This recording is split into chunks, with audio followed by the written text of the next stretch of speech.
Everyone, আসসালামু আলাইকুম। আজকে নতুন একটা কাজে সবাইকে স্বাগতম জানাচ্ছি। দেখেই হয়তো বুঝতে পেরেছেন এটা আমি কি বানিয়েছি। তো কথা না বাড়িয়ে চলেন শুরু করা যাক। একটা চায়ের কাপ চা খেতে গিয়ে নিয়ে এসেছিলাম, খাওয়ার পরে সেটা ফেলে দেই নাই। আর নিয়ে আসার পর এটাকে খুব সুন্দরভাবে পরিষ্কার করে শুকানোর পরে এখানে আমি কিছু ডিজাইন ক্রিয়েট করে নিচ্ছি। আমি এখানে বেস কালার ইউজ করি নাই, তাই আমার প্রথমেই রেড কালারটা অনেক বেশি লেগেছে।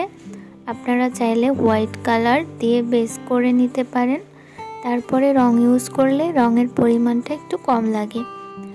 তো এখানে আমি প্রথমেই পুরোটা রেড কালার দিয়ে সুন্দর মতো কালার করে নেওয়ার পর এরপরে কিছু ডিজাইন ক্রিয়েট করছি।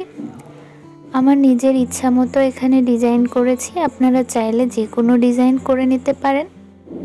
তবে এটা খেয়াল রাখবেন যেন বেস রঙটা শুকানোর পরে উপরে ডিজাইনটা করেন, না হলে অন্য কালারের সাথে কিন্তু মিক্সড হয়ে যাবে। তো যাই হোক, এখানে আমি হোয়াইট কালার দিয়ে কিছু আলপনার মতো করছি, আর এখানে খুব ইজিভাবে কিছু রোজ আঁকার চেষ্টা করছি ইয়েলো কালার দিয়ে। তো আজকের এই ডিজাইনটা কেমন লেগেছে আপনাদের কাছে অবশ্যই কমেন্টে জানাবেন। আর আমার ভিডিও যদি ভালো লেগে থাকে তাহলে আমার চ্যানেলটি এবং আমার পেজটি ফলো করে পাশে থাকবেন এবং আমার চ্যানেলটি সাবস্ক্রাইব করে দিবেন।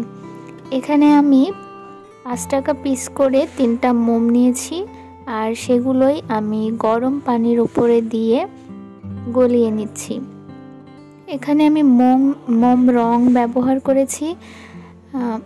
মোম রঙটা অনেক পুরাতন ছিল আমার, যেটা ফেলে দেওয়ার জন্যই ছিল, বাট আমি এটাকে কাজে লাগিয়েছি। আর এখানে কিছু কফি অ্যাড করেছি ফ্লেভারের জন্য। আমি এটা ফেসবুকে দেখেছিলাম, বাট এটা একদমই কাজ করে নাই, কফির কোনো ফ্লেভার পাওয়া যাচ্ছিল না। আপনারা শুধু শুধু কফিটা নষ্ট করবেন না। তবে মোমটা খুব সুন্দরভাবে এখানে সেট হয়েছে। কেমন হয়েছে অবশ্যই কমেন্টে জানাবেন। বিদায় নিচ্ছি, ভালো থাকবেন সবাই, আল্লাহ হাফেজ।